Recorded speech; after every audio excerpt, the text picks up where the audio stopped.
Think of a friend who doesn't read. They seem interested in fantasy, so what book would you recommend to them? They don't read often, so this book has to be accessible and fun enough to keep them interested, but also easy enough to convince them to pick up the book in the first place. What fantasy book do you have in your head?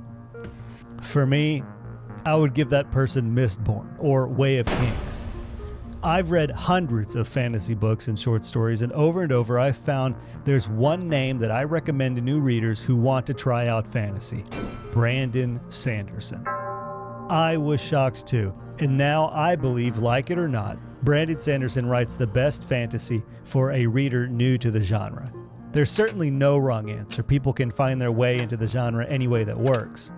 In my case, like generations of fantasy readers before me, I got hooked on fantasy with The Hobbit and The Lord of the Rings. But now, and it feels blasphemous to say this, I would not advise a new reader to take the path I did, because Sanderson is the author to start with. Not because I think Sanderson is better than Tolkien, but it's because he's not. Sanderson has become the best author for new fantasy readers because of his myriad of books, his prose, and the accessibility of his stories. All this to say, I believe, with the rising popularity of fantasy, Tolkien is better left for more experienced readers of the genre. And in this video, I'm going to use those points to explain why Brandon Sanderson is the best author for readers new to fantasy. Let's start with his prolific nature. Sanderson has written dozens of books. The man has children's books, YA novels, fantasy, and epic high fantasy. This means there's more likely a book a new reader would be interested in. Plus, he does so much in each book. His stories offer a huge scale, and in each one, there is deep character work, imaginative world building, an intricate magic system, and very strong themes. And let's not forget all his books connected to the Cosmere that are laced with mysteries and answers for sharp fans to uncover. All this means he's the perfect starting line.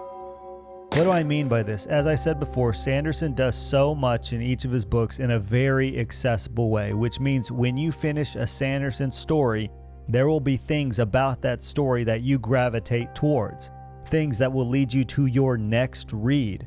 With a few simple questions, you can easily discover your next favorite fantasy book. For all my Sanderson fans watching, think about this.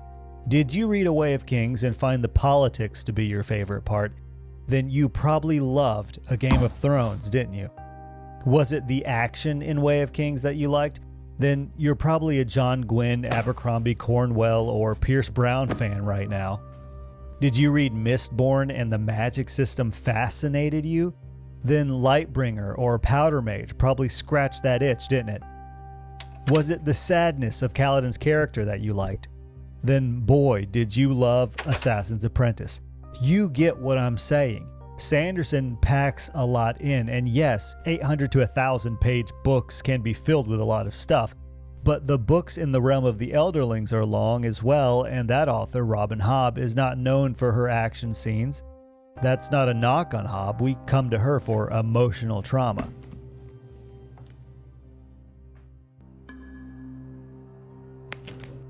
World building and magic.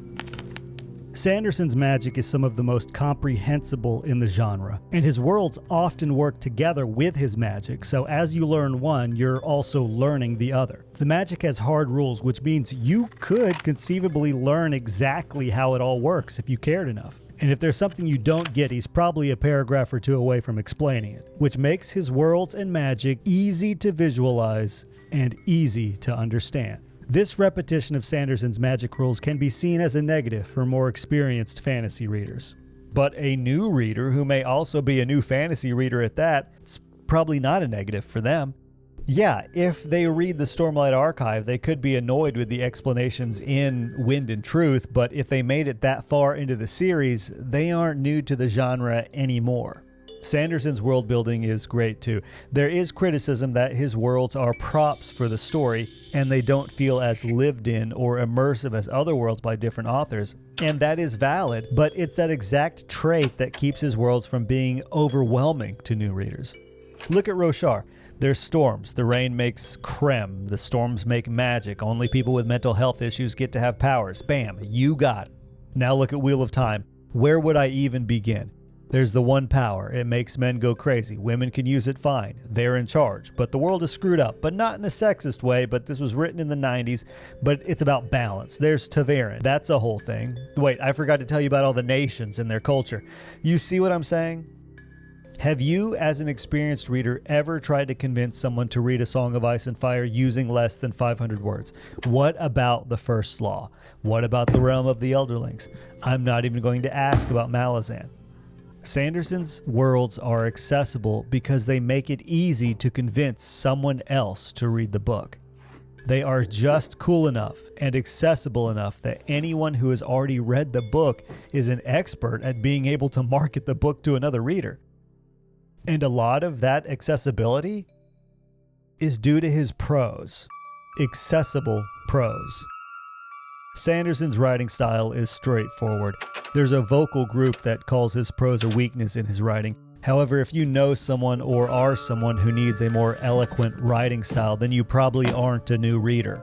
Fantasy tends to have an elevated style of prose. That is part of the fun of reading fantasy. Our characters sound like an episode of Downton Abbey, but there's dragons.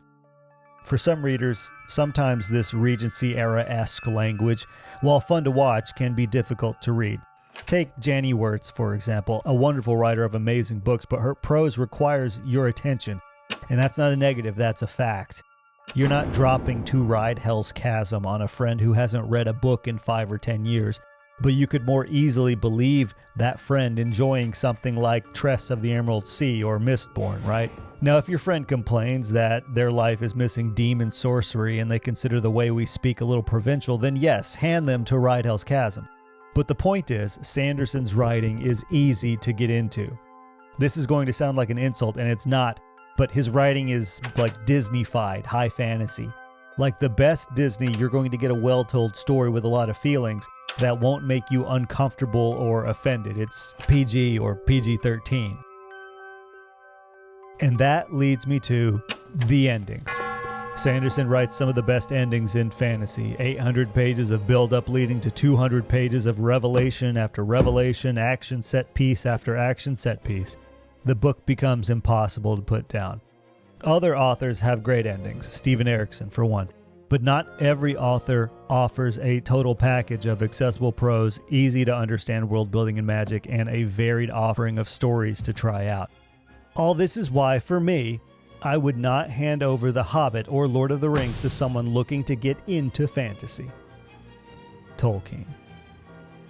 This isn't a hot take, but The Lord of the Rings is one of, if not the best fantasy story. And I don't believe in sharing the best thing as the first or second thing.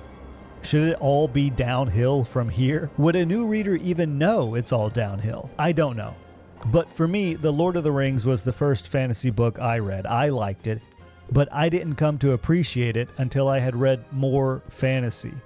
Only then did I really understand the work that goes into an achievement like The Lord of the Rings. It wasn't until later that I was able to see what every other author was inspired by or fighting against.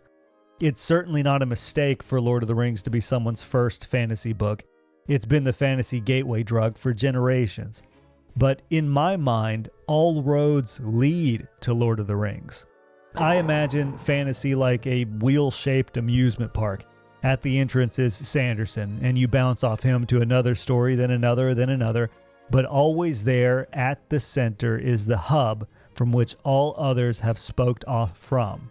It's Lord of the Rings. And once you've read a few stories, lived 100 lives, you'll find a deep appreciation for Tolkien's story. And if you don't find appreciation, you'll no doubt find an understanding. If you made it this far, please like, subscribe, leave a comment calling me stupid and lame. Or you could be nice and call me cute and sweet. Conclusion.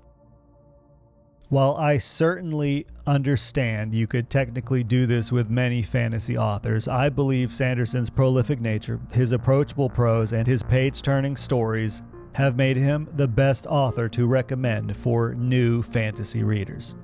And I hope you agree. If you don't, feel free to let me know who you think is the best author for brand new readers. And don't worry, I won't get mad if you disagree. Thank you for watching.